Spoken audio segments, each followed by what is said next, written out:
The little sheep said, I'm not going to do that. And one day, just accidentally, totally accidentally, that little sheep got into a little bit of purple grass. That was so good. He said, I'm not going to do that again. And later, a little bit more, and then a little bit more, and then one day that little sheep said, who cares? Who cares? Amen. Who cares what the Good Shepherd thinks anyway? You know, come to think about it, there probably really isn't even a Good Shepherd. Whoever saw the Good Shepherd, whoever touched the Good Shepherd, probably just something that flock made up to keep us in line, and who needs that flock? And went rushing out into the bushes and the hedges and did not live happily ever after. Did not live happily ever after because something was wrong. Just as that little sheep, the little sheep's soul was born with an appetite for purple grass, that same little sheep was born with a great big hollow place in the inner part of his soul that was just made for the Good Shepherd. Theologians have said that there's a ground to our being. I mean, there's something within us that cries out holy. It's born in us. If we're not going to deal with it, we have to push it down. We have to deal with it all the time. The little sheep had this great, big, hollow place. And it's saying, whoever saw the Good Shepherd, whoever touched the Good Shepherd, there probably isn't a Good Shepherd. And I know right where that little sheep was. Because when I was first in college, when I first realized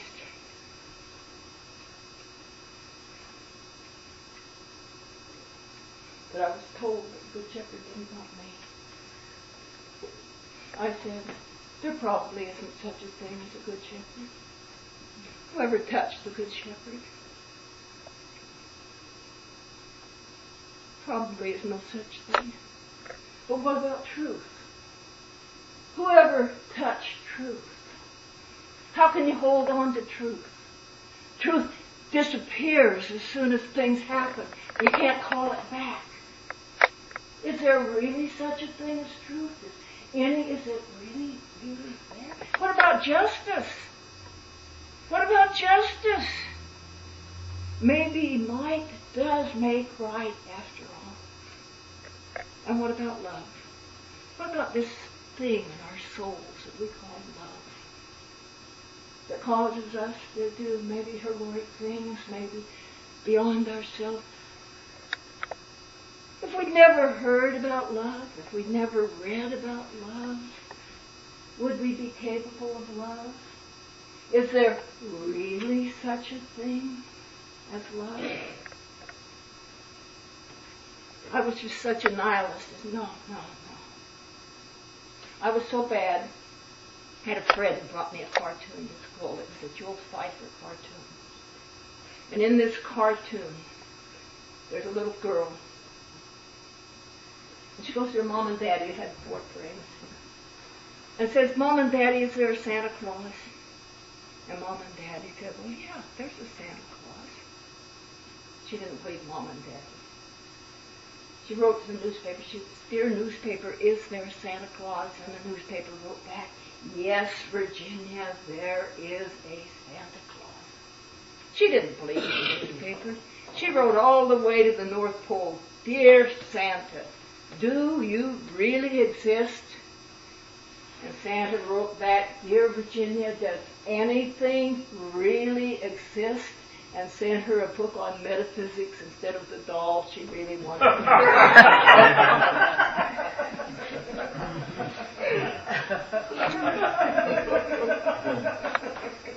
Imagine that little sheep getting more and more and more lost, and it started to get dark. The last days were falling. And there were 99 who safely lay in the shelter of the fold. Just one was lost in the fields of stray, far off in gates of gold, out in the desert alone and bare, away from the tender shepherd's care. Lord, thou hast here thy 99. Are we not enough for thee? Let me tell you, Lord, you don't want that one. You don't need that one. That one never fit in. Never fit in. Lord, thou hast here thy 99. Are we not enough for thee? You know, God's perfect number is 10, 100, 1,000, 10,000. God doesn't deal in fractions. God doesn't deal in decimals. When you give yourself over to God, it's 100%. You know, it's all of you. It's head over heels. 100%. Lord, thou hast here thy 99. Are we not enough for thee? But the shepherd made answer, this one of mine has wandered away from me, and although the road be rocky and steep, I go to the mountains to find my sheep. I go to the desert to find my sheep. And none of the ransomed ever knew how deep were the waters crossed, nor how dark was the night that the shepherd went through. And he found that lamb that was lost. But out in the desert he heard a cry, lost and helpless, ready to die. Lost and helpless, ready to die. Maybe in the back of some smoky barn, Great Falls, Montana. Maybe there in the smoke and the music and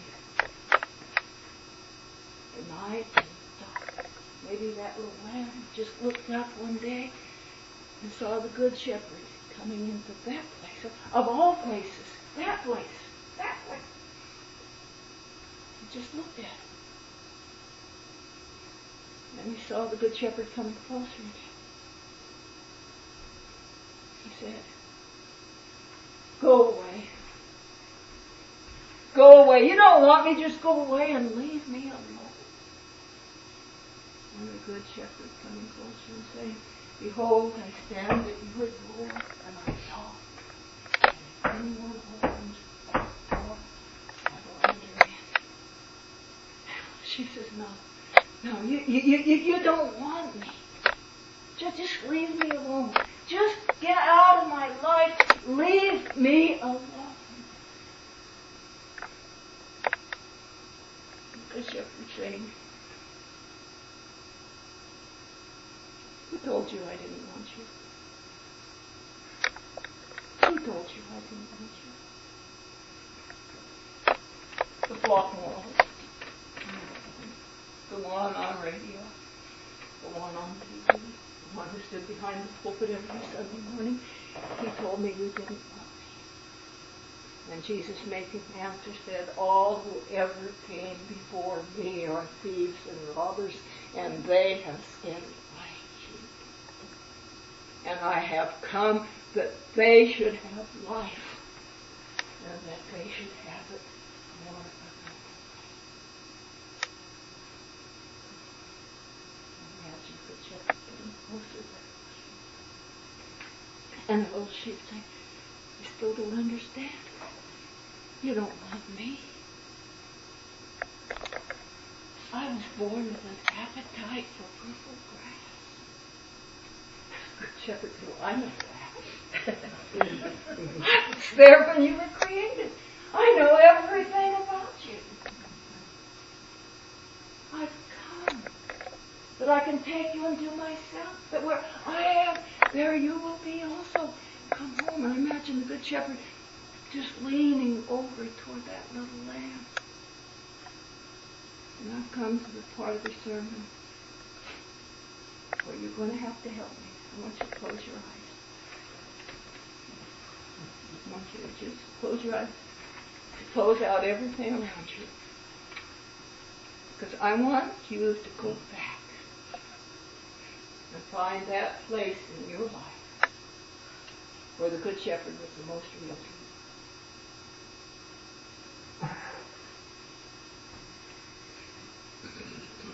There may be several memories you might have to go back to, but find that place in time. Find that place. It's there. You're in our soul.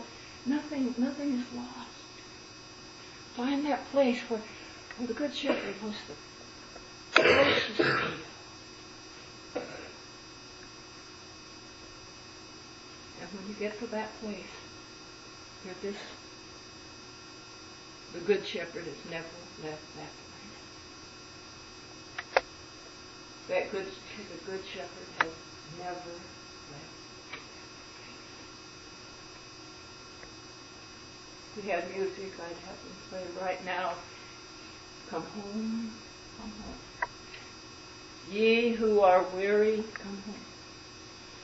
Earnestly, tenderly, Jesus is calling the sinner. And I'm urging that one here tonight. I don't know which one you are. I don't know who you are. I know I'm here for you.